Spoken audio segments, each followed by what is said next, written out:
السلام علیکم ورحمۃ اللہ وبرکاتہ۔ الحمدللہ وحدہ والصلاۃ والسلام علی من لا نبی بعد اما بعد۔ معزز خواتین و حضرات، گرامر کا آج ہمارا لیسن نمبر 9 ہے، سبق نمبر 9 ہے، اجراء النحو کتاب ہے۔ ہم دہرائی کر لیتے ہیں سریعاً۔ مرکب، مضی اور منع صرف جو ہے یہ کیا ہے اور ان کی تعریفیں کیا ہیں۔ مرکب منع صرف ہم نے پڑھا تھا، وہ مرکب ہے جس میں دو کلموں کو اضافت یا اسناد کے بغیر ایک کیا جائے، اور دوسرا کلمہ کسی حرف کو متضمن نہ ہو، یعنی کوئی حرف درمیان میں کنیکٹنگ نہ ہو۔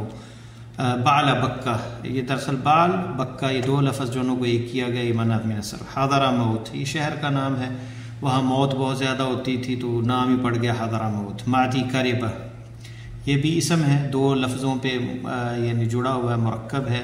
سر من رآ، یہ شہر کا ایک نام تھا، جو اس کو دیکھے اور وہ خوش ہو جائے۔ تأبت شرًا، ذرا حبًا رام ہرمز، تو یہ مرکب منع صرف ہے۔ صوتی وہ ہے جس میں دو کلموں کی اضافت یا اسناد کے بغیر ایک کیا جائے، اور تعریف وہی ہے، دوسرا کلمہ کسی حرف کو متضمن نہ ہو اور لفظ وے ہو، یعنی اس میں وہی تعریف ہے، آخر میں بس وے ہو، جیسے سیب ہوئے، نفت ہوئے، راہ ہوئے، تو راہ ہوئے، خال ہوئے، اصل میں تھا خال، آگے آخر میں وے، حمد اور پھر وے، آخر میں وے ہے، تو یہ جو ہے مرکب صوتی کہتے ہیں۔ مرکب توصیفی، اس مرکب کو کہتے ہیں جس میں دوسرا کلمہ پہلے کلمے کی اچھی یا بری صفت بیان کرے اور اس کے معنی کی وضاحت کرے، یعنی نعت اور منعوت یا موصوف صفت۔ رجل عالم، یہ پڑھ چکے ہیں ہم۔ تو اب ہم آ جاتے ہیں اس کی طرف، مشقوں کی طرف۔ مرکب غیر مفید کا حکم کیا ہے؟ مرکب غیر مفید ہمیشہ جملے کا جز ہوتا ہے، مکمل جملہ نہیں ہوتا، اور مرکب اضافی جملے کا ایک جز ہوتا ہے۔ اسی طرح مرکب جو ہے پورا جملہ، اسے مرکب مفید کہا جاتا ہے۔ مرکب اضافی، مرکب منع من الصرف اور مرکب صوتی، یہ جملہ پورا نہیں ہوتے۔ تمارین جو ہم نے کہا تھا آپ نے کرنی ہے، تو اس کی تعریف جو اوپر گزر چکی ہے لکھیں گے آپ کی تعریفات۔ ذیل کے کلمات میں غور کر کے بتائیں کہ مرکب غیر مفید کی کون سی قسم میں داخل ہے۔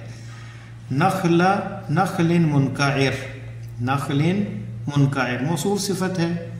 مثقال ذرہ، مثقال ذرۃ مضاف مضاف الیہ ہے، ایک ذرے کے برابر، اور یہ گری ہوئی یا نخل جو ہے نخیل، اس کی جمع کھجوروں کے تنے جو ہے، منقعر کھائی ہوئی، برباد ہوئی، اور الکلم الطیب، اچھا کلمہ، کلم الطیب، یہ بھی موصوف صفت ہے، یہ ایک جز ہے۔ 13، یہ ہم پڑھ چکے ہیں، مرکب عددی۔ اور بنیان مرصوص، یہاں پہ مضبوط دیوار۔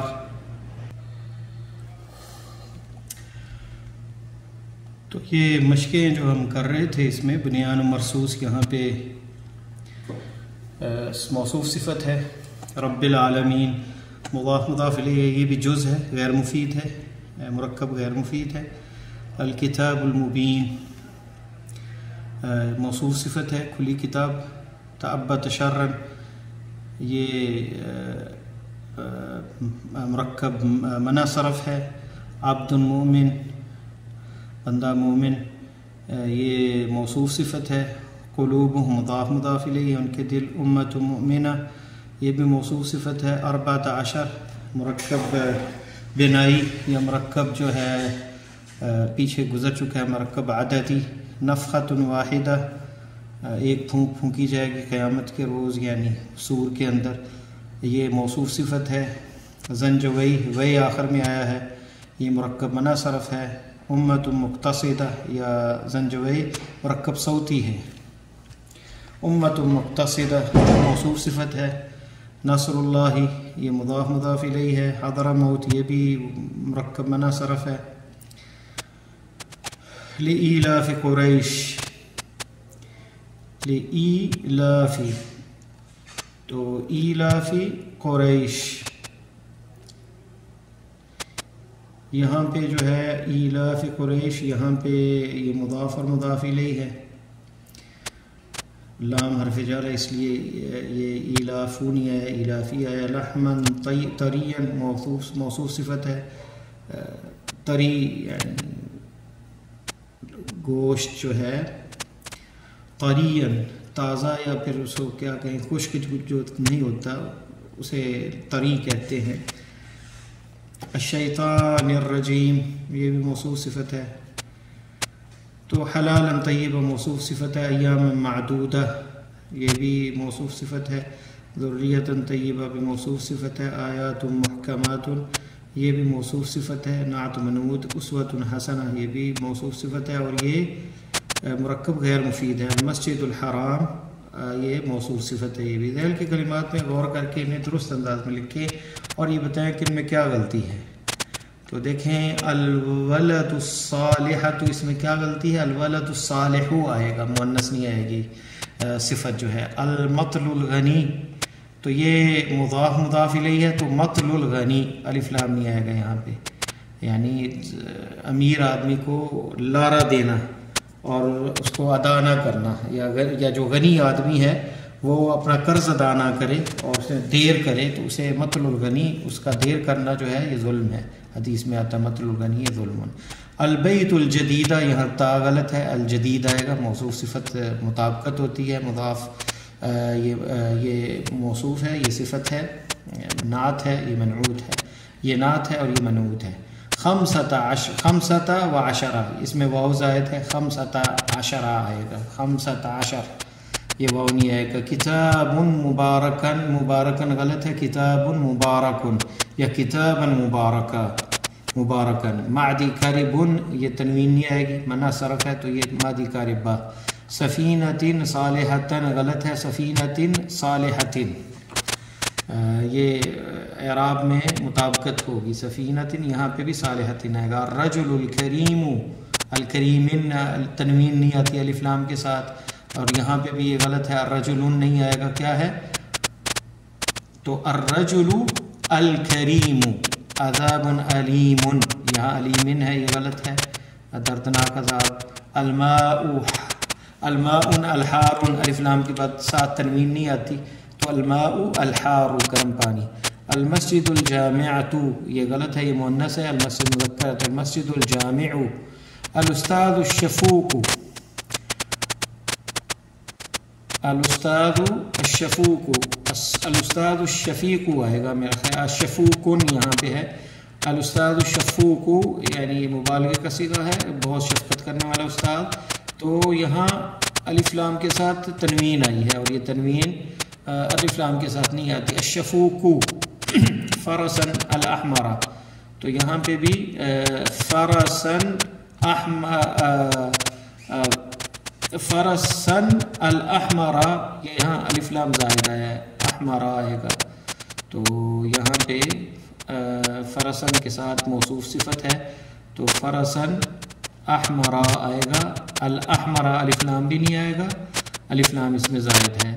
القطۃ سوداء، القطۃ سوداء یہ غلط ہے کیونکہ القطہ بلی جو ہے، القطۃ سوداء نہیں آئے گا، السوداء آئے گا، موصوف صفت ہے، الف لام یہاں آئے گا اور یہاں پیش آئے گی اسی کی طرح۔ الجاموس اسود یہ غلط ہے، تو الجاموس الاسود موصوف صفت۔ رجلا طویل، رجلا طویلا آئے گا، لمبا آدمی۔ نمبر 1 میں ایک موجود کلمات سے موصوف اور نمبر 2 میں سے اس کی مناسب صفت کا انتخاب کر کے تحریر کریں۔ نمبر 1 میں الصراط ہے اور الحج ہے، خلق، متاع، شاعر، کتاب، عرش، رب، امت، الشجرة تجارة، شجرة، عين، قولا، عشرة، امدا، قطع، قرضا، ثمنا قیمت۔ المؤمنات کاملة، جاریة، معروفا، متجاورات، حسنا، المستقیم، تو کیا آئے گا؟ الصراط المستقیم۔ الغافلات بعیدا، مبارکة، قلیلا، قلیل، مجنون، حفیظ، غفور، عظیم، حاضرة، واحدة، الأکبر، الحج الأکبر، جدید، الملعونة، تو اس کے بعد خلق، خلق کیا آئے گا حسنا. خلقو خلق مخلوق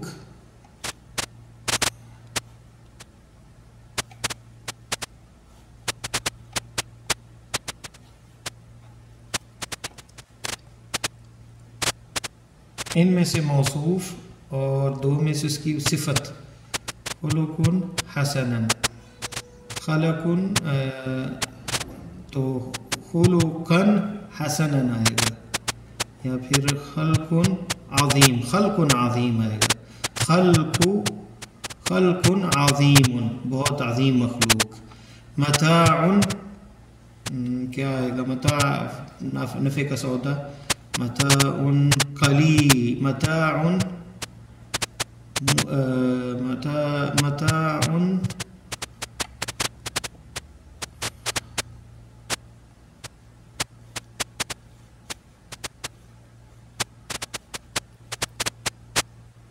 متاع قلیل یہ آئے گا.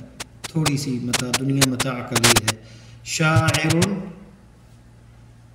کیا آئے گا شاعر کیا ہے معروف شاعر عظیم شاعر. کتاب جدید عرش عظیم یہ اس کی صفت ہے گی. رب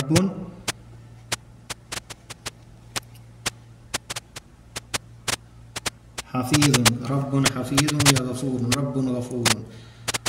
امة مبارکة الشجرة الملعونة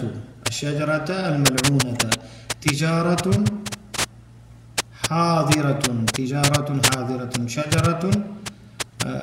شجرة الملعونة بھی آ سکتا ہے.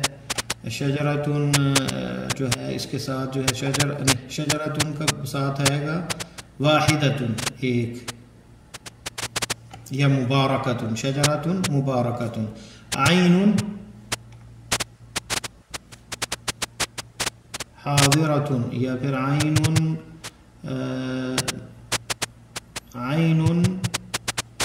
حاضرة عین کہتے ہیں چشمے کو. قولا بعیدا دور کا قول. عشرة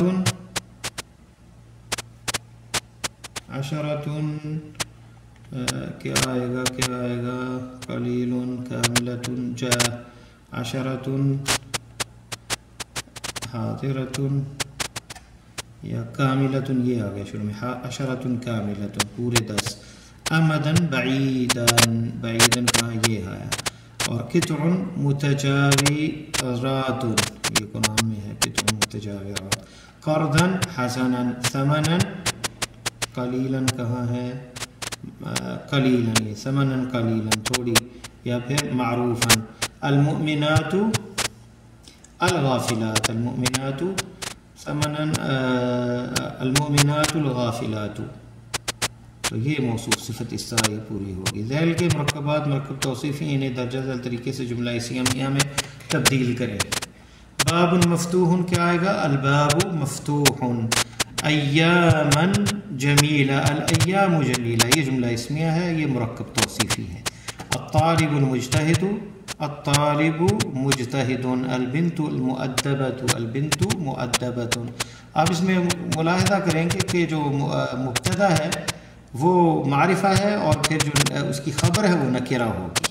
یہ اس طریقے سے آپ نے ان چیزوں کے الکتاب المبین سے کیا ہوگا الکتاب مبین الشیخ کبیر العمل صالح الخط جمیل المؤمن مطیع کتاب الکتاب صعب الفتح قریب رجلا الرجل فقیر الولد صغیر الرجع البعید بعید طریق سهل تو الطریق سهل الرجل الكريم کریم الفرس احمر السفینة صالحة الخيط أبيض الف لام ختم ہو جائے گا، تو اس طرح ہی ہوگا۔ اب آتے ہیں سبق نمبر 9 ہمارا مرکب مفید پڑھ لیتے ہیں۔ یہ جو ہم نے مثالیں مبتدا کی پڑھی تھیں، مبتدا خبر کی، وہ مرکب توصیفی سے بنایا تھا، وہ یہ مرکب مفید ہے۔ خالد طالب مؤدب، پہلا مجموعہ، خالد باادب طالب علم ہے۔ سیصفح خالد، ان قریب خالد مجرم کو معاف کر دے گا۔ نافذہ مفتوحہ، کھڑکی کھلی ہے۔ یغلق اسید الباب، اسید دروازہ بند کر رہا ہے، یغلق۔ دوسرا مجموعہ حل ذاکر تدرسہ، کہ آپ نے سبق کا مذاکرہ کیا، دہرائی کی۔ لیت زیدا حاضر، کاش زید بھی ہوتا۔ لا تکذب، جھوٹ مت بولو۔ انصر اخاک، اپنے بھائی کی مدد کرو۔ پہلے مجموعوں کی مثالوں میں غور کریں، جب ان کا کہنے والا کہہ کر خاموش ہو جائے تو سننے والے کو کوئی خبر معلوم ہوگی، جیسا کہ خالد کے بعد ہونے کی خبر معلوم ہوئی، کھڑکی کھلنے کی خبر معلوم ہوئی، اس بات کی خبر معلوم ہوئی کہ خالد مجرم کو معاف کرے گا اور اسید دروازہ بند کر رہا ہے۔ دوسرے مجموعے کی مثالوں میں غور کریں کہ ان کے ذریعے کسی بات کی خبر نہیں دی جا رہی بلکہ کسی چیز کی طلب کی جا رہی ہے، جیسا کہ پہلی مثال میں متکلم مخاطب سے اپنے سوال کا جواب طلب کر رہا ہے، دوسری مثال میں متکلم زید کے حاضر ہونے کی طلب کا خواہش مند ہے، تیسری مثال میں متکلم مخاطب سے طلب کر رہا ہے کہ وہ جھوٹ نہ بولے، اور چوتھی مثال میں مخاطب سے اس بات کا طلبگار ہے کہ وہ اپنے بھائی کی مدد کرے۔ لہذا معلوم ہوا کہ مرکب مفید اس مرکب کو کہتے ہیں، تعریف آ رہی ہے کہ جب متکلم بات کہہ کر خاموش ہو جائے تو سننے والے کو اس کی بات سے کسی واقعے کی خبر یا کسی چیز کی طلب، پہلی چیز خبر، دوسری کسی چیز کی طلب ہو، معلوم ہو۔ مرکب مفید کو مرکب تام، جملہ کلام اور مرکب اسنادی بھی کہتے ہیں، یعنی مرکب مفید کے نام مرکب تام، جملہ مفیدہ، یہاں نے لکھا جملہ مفیدہ بھی، اور جملہ کلام اور مرکب اسنادی بھی کہتے ہیں۔ مرکب مفید کی اقسام، دونوں مجموعوں میں موجود مثالیں مرکب مفید کی مثالیں ہیں، البتہ پہلے مجموعے میں موجود مثالوں میں سے ہر ایک بات کے کہنے والے کے بارے میں یہ بھی کہہ سکتے ہیں کہ سچ بول رہا ہے، اور یہ بھی کہا جا سکتا ہے کہ وہ جھوٹ بول رہا ہے، جبکہ دوسرے مجموعے میں موجود مثالوں کے کہنے والے کے بارے میں جس طرح یہ نہیں کہہ سکتے کہ وہ سچ بول رہا ہے، اس طرح یہ بھی نہیں کہا جا سکتا کہ وہ جھوٹ بول رہا ہے۔ لہذا مفہوم کے اعتبار سے مرکب مفید جملہ یا کلام کی دو قسمیں ہوئیں، پہلی قسم وہ جس کے کہنے والے کو سچا یا جھوٹا کہہ سکیں، اور دوسری قسم وہ جس کے کہنے والے کو سچا یا جھوٹا نہ کہہ سکیں۔ پہلی قسم کو جملہ خبریہ اور دوسری قسم کو جملہ انشائیہ کہتے ہیں۔ تو دو مثالیں ہیں، جملہ خبریہ اور جملہ انشائیہ، دو قسمیں۔ جملہ خبریہ جملے کو کہتے ہیں جس کے کہنے والے کو سچا یا جھوٹا کہہ سکے، کیونکہ جب آدمی کسی چیز سے کسی کو کوئی خبر دے تو اس میں یہ احتمال بھی ہوتا ہے کہ وہ اپنی بات میں سچا ہے یا ممکن ہے کہ جھوٹ بول رہا ہے، جیسے کہ پہلا مجموعے کی مثالیں ہیں۔ جملہ انشائیہ اس جملے کو کہتے ہیں جس کے کہنے والے کو سچا یا جھوٹا نہ کہا جا سکے، کیونکہ سچا اور جھوٹا اس کو کہا جاتا ہے جو کوئی خبر دے، اور جملہ انشائیہ میں خبر نہیں دی جاتی بلکہ کسی چیز کی طلب، سوال، تمنا، دعا یا تعجب وغیرہ ہوتا ہے۔ تو جملہ انشائیہ کی مثالوں میں کیا ہے؟ جس میں طلب پائی جائے، سوال پایا جائے، تمنا ہو، دعا ہو یا تعجب وغیرہ ہوتا ہے، جیسا کہ دوسرے مجموعے کی مثالوں سے معلوم ہوتا ہے۔ تو آپ اس کی مشقیں یہ حل کریں گے آپ انشاءاللہ تعالیٰ۔ اہتنا کیا ہے؟ ہمیں ہدایت دے، اس میں طلب ہے، تو لہذا یہ جملہ جو ہے یہ انشائیہ ہے، یعنی جملہ اسمیہ مرکب مفید میں جملہ اسمیہ اور انشائیہ ہے، جملہ انشائیہ ہے۔ اہتنا جملہ ویسے فعلیہ ہے، یہ جملہ انشائیہ ہے، انشائیہ خبریہ ہے۔ یؤمنون، وہ ایمان لائے۔ تو یہ آپ پھر انشاءاللہ مشق ہم حل کریں گے آئندہ میں۔ اس کے ساتھ ہی اجازت دیں، اللہ حافظ، السلام علیکم ورحمۃ اللہ وبرکاتہ۔